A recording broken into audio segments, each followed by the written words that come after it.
Hey, and welcome back to my home away from home, this YouTube channel, and welcome to my actual home. I'd say hi to the Makotos over there. So this is what the title says. This is the start of me counting down my favorite games of all time. The title says best because that's what people search, but really, it's all subjective. This is just my favorites. But it's a little bit different than what you might expect when you hear that title. So essentially what I did is I wrote a piece of software that would feed me 2 games I've played, and I have to pick which of the games I like more. And it fed me every single possible matchup with all the video games I've ever played. This took a very long time. I've been working on this project in some form since 2022. And then based on how many matchups a game won, the algorithm spat out a list, an ordered list of my favorite games of all time based on what games I picked the most. And then on a different personal channel called Jason Boxman, the link to that will be in the description, I am counting down one game every day for the entire year. So January 1st, I released game number 366, and we're counting down one game a day, one video a day, until the very end of the year. The videos aren't super well produced, it's not great content, which is why I'm not doing this on Blastbox, and also I didn't want to spam you guys with a video every day of relatively low quality, but I thought at the end of every month I could compile all the videos I make on Jason Boxman into a compilation, have it on Blastbox, so for those of you who care, you can still see this little personal journey I'm taking with a video at the end of every month. So yeah, at the end of every month there'll be a video on Blastbox as we slowly count down my top 366 favorite games of all time. Apologies to any games that got lower than 366. If you want to know more about my process and the rules for this whole thing, there's a much more detailed video on the Jason Boxman channel. Again, that'll be linked below.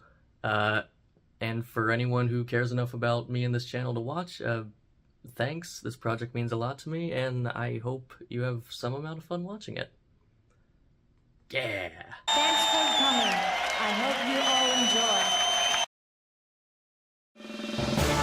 Xenogears is such a great little representation of how different game development was even just a few decades ago. A time when just one employee at one of the biggest game companies in the world could pitch this random, ambitious idea and just get it made. And I do think no word describes Xenogears better than ambitious. It has this gripping sense of scope that is still pretty impressive today. And what also holds up well today is I love the choice to use sprites for the characters in the game while the rest of the world is rendered in 3D. The sprite work holds up beautifully, as does the soundtrack, which, yeah, I know that's pretty expected for Square RPGs of this era, right? But I would call the Xenogears soundtrack underrated even by those standards. While it's hardly the biggest RPG of the era, I think it's pretty easy to see why Xenogears has been able to have this enduring legacy all this time. Game development has certainly improved since the 90s, but that growth has had the unfortunate side effect that we just don't get to see games as crazy or experimental or daring as Xenogears anymore, at least not on this production scale. And while that is definitely a shame, it also means that Xenogears is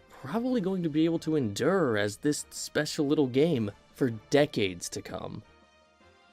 It's honestly really bizarre that I was ever drawn to this series as a kid. I was never an artist, never wanted to be an artist, but I spent a lot of time with Drawn to Life and Drawn to Life the Next Chapter. The drawing aspect is definitely appealing as a child. I went in and changed my character I don't know how many times, and I think that whimsical childishness of seeing your own drawings in the game are essential to bring life to what would otherwise run the risk of being a cartoony platformer on a Nintendo system, but it's not one of the ones made by Nintendo, so who would care? But as an adult, looking back on the series, it's really the aesthetic and vibe that end up standing out to me. The sprite work in the game actually, ironically, makes your stupid creation stick out like a sore thumb because of how good it all looks. But yeah, the World of the Reposes on the DS had held up much better than I think it gets credit for. And I remember feeling this distinct weight of almost dread covering over the full game that makes it feel not necessarily depressing or oppressive, it definitely feels like a game for kids, but rather giving the story a sense of weight to what you're doing that not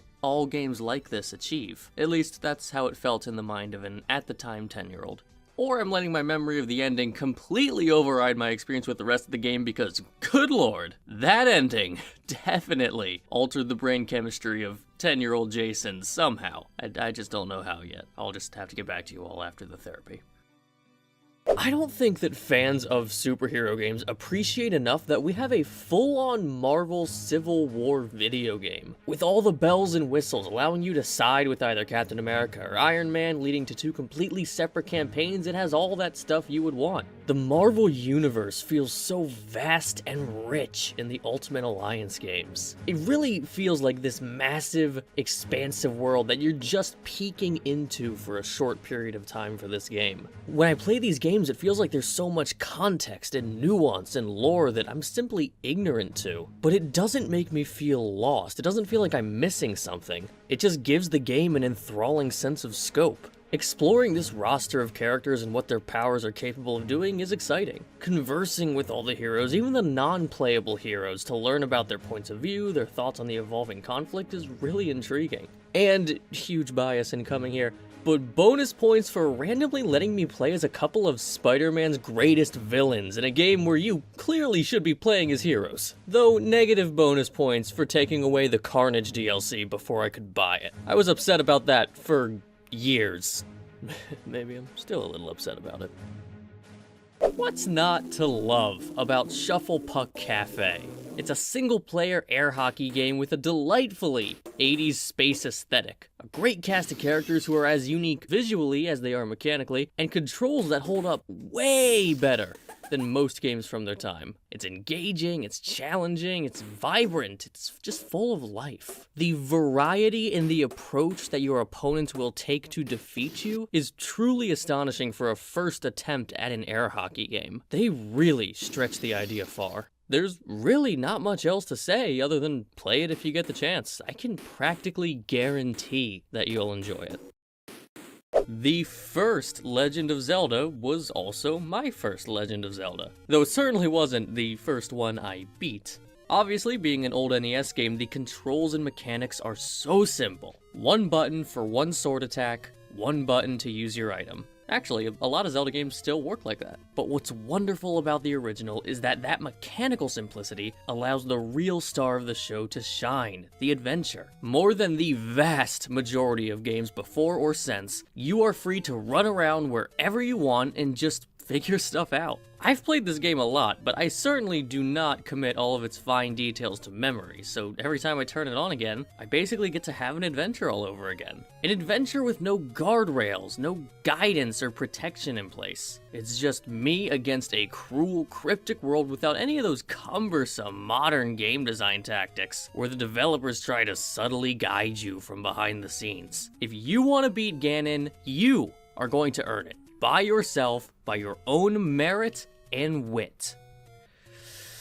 Or you're gonna Google how to beat it, like probably 98% of the people who play this game today, and that's okay too. I didn't know a dang thing as a kid. I didn't know how to talk to people good, I didn't know what I wanted to be when I grew up, I didn't even know which Power Rangers series was my favorite. But one thing I did know was that in the classic question of pirates or ninjas, I was Team Ninja for the rest of time. But they haven't made the Ultimate Ninja Simulation experience yet, so for now, I'm more than happy to play Sea of Thieves instead. Sea of Thieves definitely knows how to walk the tightrope of a fun simulator and compelling video game, giving you enough of the pirate experience to feel authentic, but not bogging you down in subsystems and tiny mechanics that detract from the fun of being a pirate. It's like the whole game is rooted in the foundation of, is this important to a fun pirate game? Steering the ship, raising the sails, digging up treasure, fighting off sea monsters, all yes. But stats, level up system, affinity charts, morality meters, that's all heckin' video game stuff. This game's about being a dang pirate, and you know what? I commandeered as many other players' ships as possible, even though I knew it offered me no reward and in the end was ultimately futile. It was all just about having fun, and fun I had. Which is probably exactly what being a real-life pirate was like. I don't know, I was a ninja kid.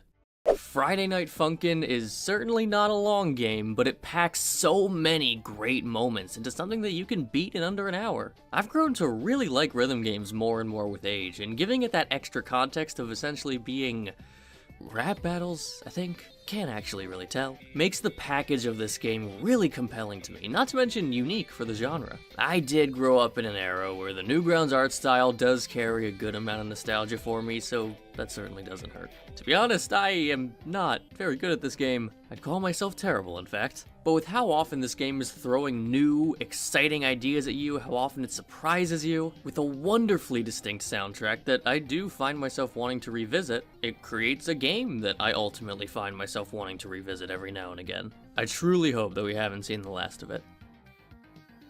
Now here's a name that you're gonna hear a lot this series. Phoenix Wright, Ace Attorney.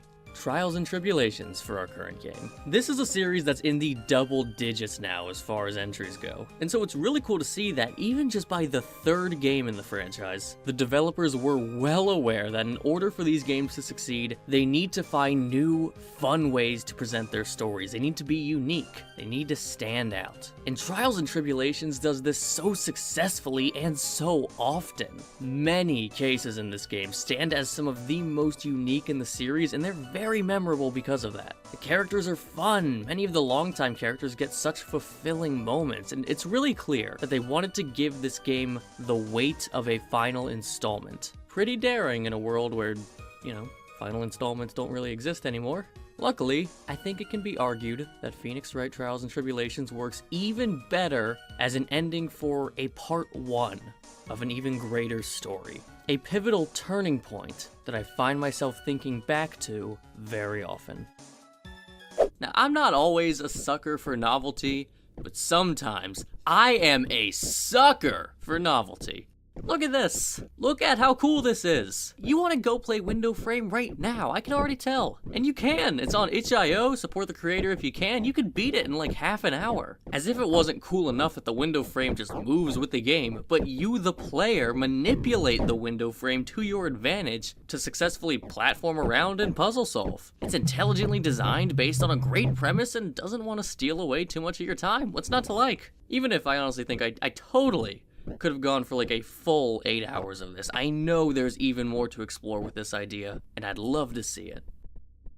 I love Mario 2 because you can play as Toad and he plays differently.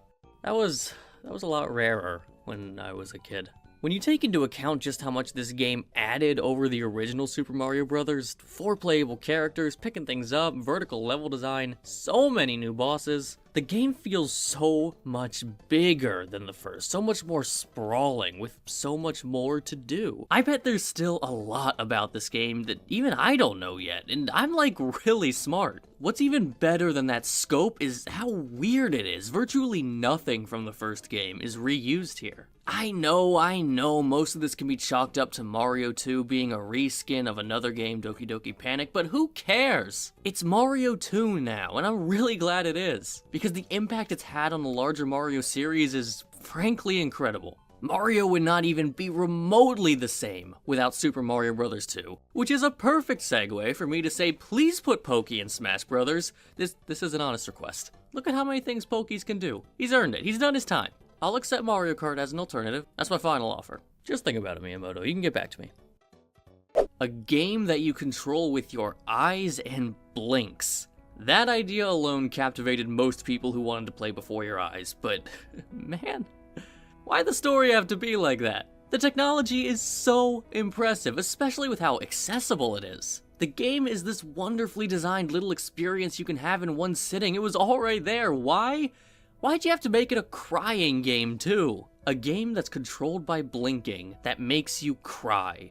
That's like if the next Mario game introduced a new feature where you slowly develop actual carpal tunnel as you play. Literally turning your body against you as you progress through the game. That's terrible. That is actually devious. I am mad at you. Also, really good job. This game is awesome. This is one PS2-y PS2 game, and I'm all about it. This game is a founding father of the hack and slash genre, and you can tell This game was also at one point considered to be Resident Evil 4, and you can tell. These two facts mesh together into a game that's truly like no other. It feels intimate from the restricted setting, yet expansive in how you can approach combat scenarios. It has an intimidating atmosphere, yet also these over-the-top story sequences with some of my favorite early video game voice acting. I have tried my best to replicate that one line of dialogue from the game, you know the one, and I just will never be able to do it. I simply lack the talent. It's so cool seeing the foundational layer of what would become one of the biggest action game franchises, and this was a great first step. Now I just need to remember to play the rest of the series one day. That'd be really cool. Okay, so you can't get much further away from my preferred aesthetic in media than little 10-year-old witch girls flying around messing with each other. But when one of those witch girls gets some Smash traction, I can't resist but to check out Touhou, with the embodiment of Scarlet Devil. And luckily, I love a good shmup. I love a hard shmup, and I love a shmup with an emphasis on music. It's actually one of the slower-paced games I've played in the genre, yet it's nerve-wracking all the same, with some absolutely cruel bullet patterns you're asked to avoid. I find the dodging to be so much more critical to the experience than the shooting, which makes for a far more mentally engaging shoot-'em-up. I have not played any other games in this very expansive series yet, but I will one day. The first of many Mega Man classic games that will be appearing in this countdown. For the uninitiated, Mega Man and Bas is kind of like Mega Man 8.5, a sister game developed exclusively for the Super Nintendo since Mega Man 8 was exclusive to the PlayStation. But America never actually got Mega Man and Bas on the Super Nintendo, so instead I played the remake of it for Game Boy Advance. It's fascinating with Mega Man 8 being kind of the black sheep of the franchise, how relatively normal Mega Man and Bas is. There's more story than usual, the visual representation is a bit different, Bas is a protagonist. But at its core, this is classic Mega Man, and it's hard classic Mega Man, which I really like. Even for classic Mega Man standards, this game is tough, almost to a point of breaking me at times. The spread of weapons was interesting, the music has that same unique, low-key, almost underwater vibe as Mega Man 8, and it stays true to the pace and mechanics that work about Mega Man while still having plenty of unique ideas to share. I really hope this game gets a re-release sometime soon because it's pretty hard to get your hands on in America now that the Wii U eShop is shut down. 100% a game any classic Mega Man fan should play if you haven't yet. I have lost count of how many times I've been browsing my Switch library with a friend looking for something new to play and realizing, oh, I haven't played Pikuniku with you yet. It's so goofy, and I know that's me stating the most obvious of obvious facts. There are few games that define those words better than Pikuniku, but seriously, everything seems devoted to provide maximum lightheartedness and silliness. You can retract your legs and roll around like a potato man. You can kick, which is usually just used for kicking your partner across the screen without warning. The goofball characters, the goofball story. It's a very well-made platforming game, absolutely, but it's that vibe that always compels me to come back whenever I find a new excuse to do so. In a world that constantly wants to remix, repackage, and reinvent the most simple video game in existence, PacMan 99 brought a lot of ideas to the table that I really like. The idea that you stay on the same board that just constantly refills, evil Pac-Man chasing you around, and even just the approach to the battle aspect all create one of the most intense Pac-Man experiences out there. We've had battle Pac-Man games before, but I really like how this one remains focused on the individual player's skill. You are battling 98 other Pac-Men, but your game, your board is completely your own. No bumping into other players, no eating them, even if that is fun in its own right. If you can play Pac-Man, you will go far on that skill alone in Pac-Man 99, and I find that thrilling. It made me constantly feel like I could do better and better, even though my results never really supported that idea. Of all the Pac-Man games out there, Pac-Man 99 is in the running for my favorite. If you spend any amount of time with me in real life, it will not take me long to somehow find a way to bring up the fact that I love virtual reality. I got into it relatively early. I try every little experimental thing that comes out that I can, and while I've had to back off from it in recent years, I yearn for the day where I can return in full force to VR more regularly. And one day, I swear I'll find a waiter that doesn't sigh and walk away when I start bringing up full motion tracking after ordering my drink.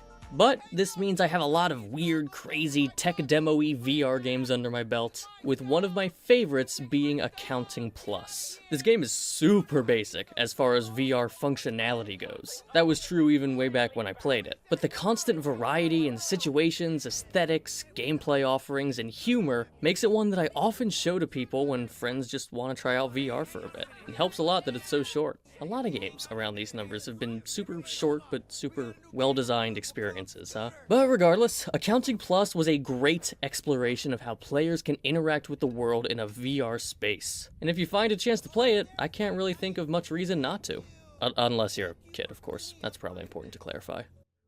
Stick Fight the Game, I think, lives up perfectly to the expectations established in that title. Not just because you're fighting with stick people, but also the nature of the fights that this kind of circumstance implies. It's not too deep, it's not that complex, but a lot can happen. What starts as flailing disguised as punches and kicks quickly escalates to spears, swords, guns, lasers, lightsabers, and various other forms of inexplicable harm. It's hard to not have some level of fun when you're swept up in the fast-paced and frantic nature of the game, just waiting to see what will happen next, and how spectacularly things will go wrong for you and whoever you're playing with.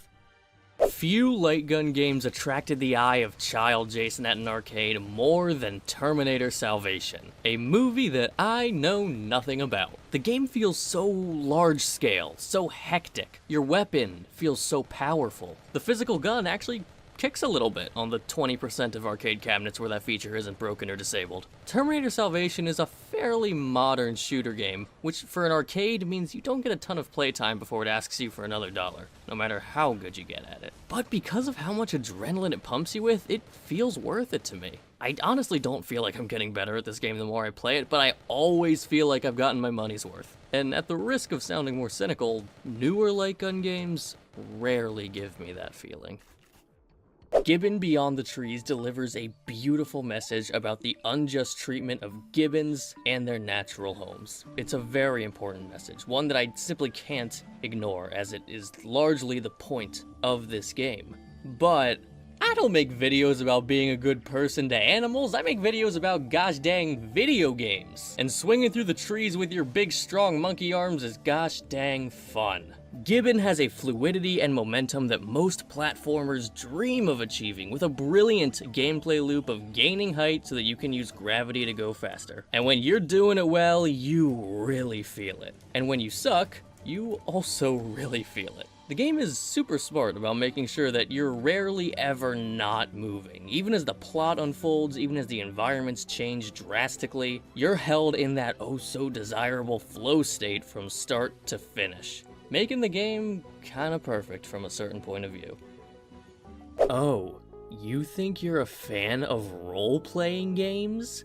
No.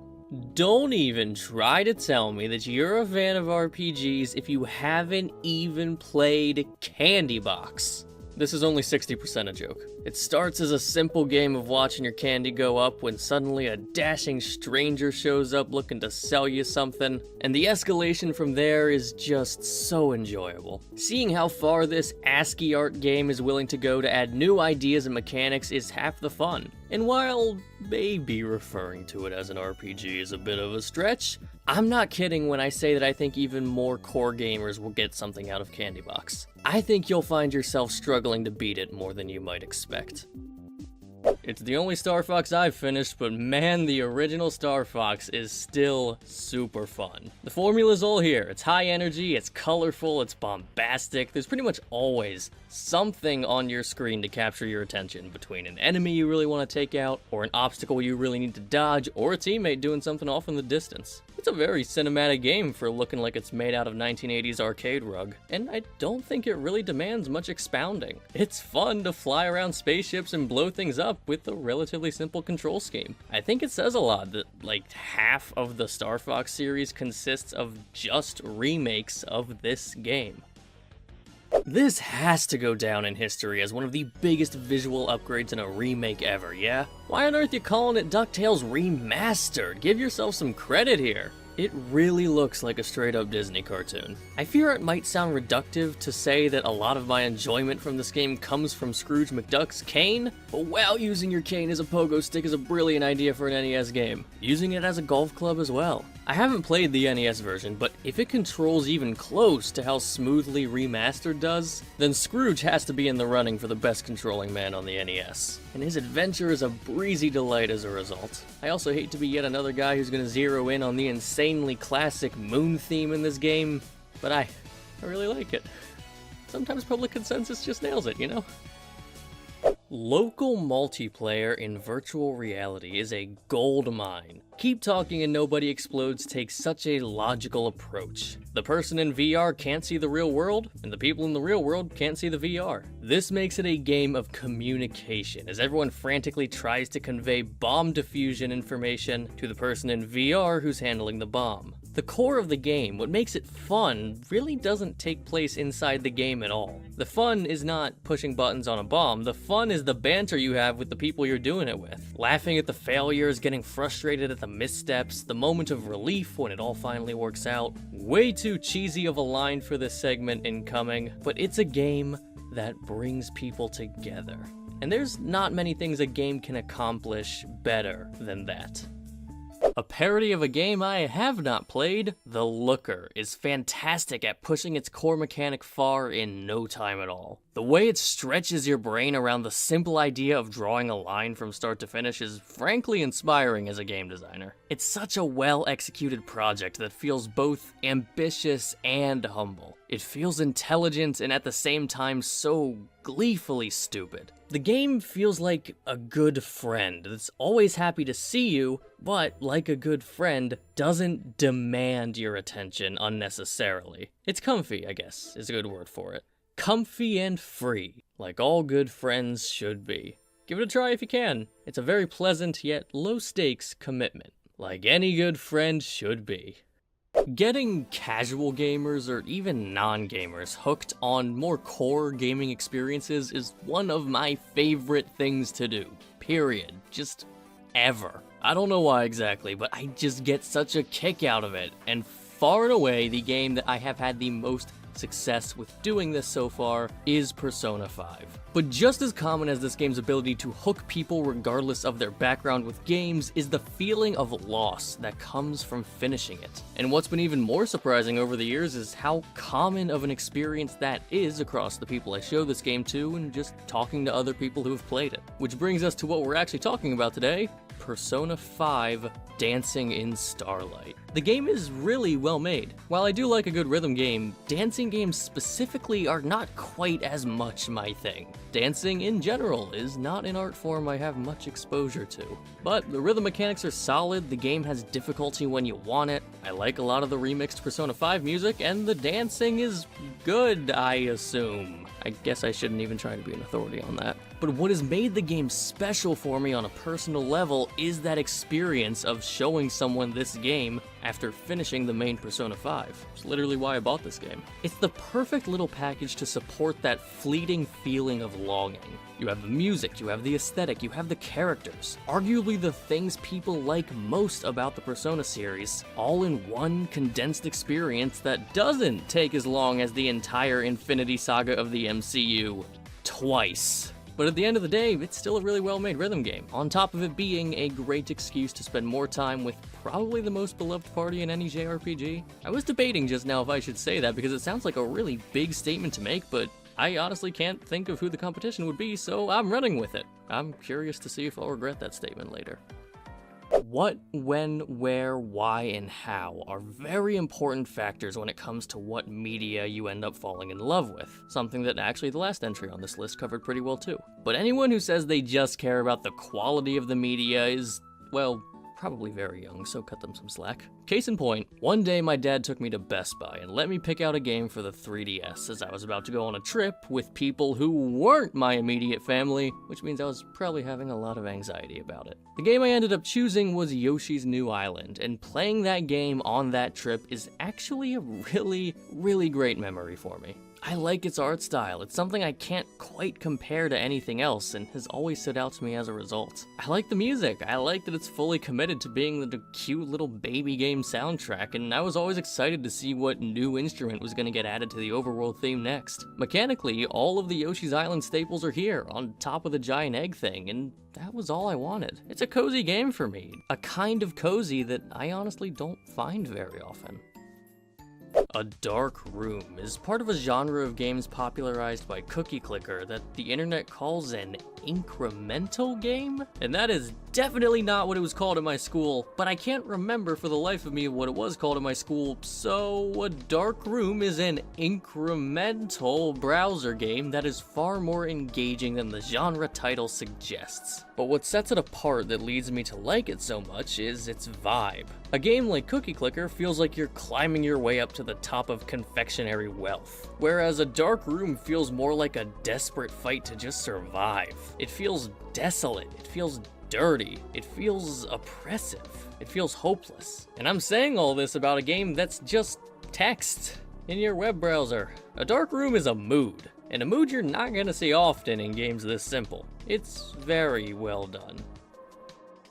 This is one intense arcade game, amplified by being an early example of a game where you have a little pod you sit in to fully immerse yourself in the experience, and I always liked that. The dinosaurs aren't hard to take down in this game, but they just don't stop coming. There's clear escalation in the dinosaurs you face. It rewards both quick reflexes while also requiring careful aim. You never get to breathe, but you never feel like winning is out of reach either, which is the perfect mix for a light gun game like this. Mechanically, this might be the most simple light gun game I'm gonna talk about, but I think that just gives it its timeless quality.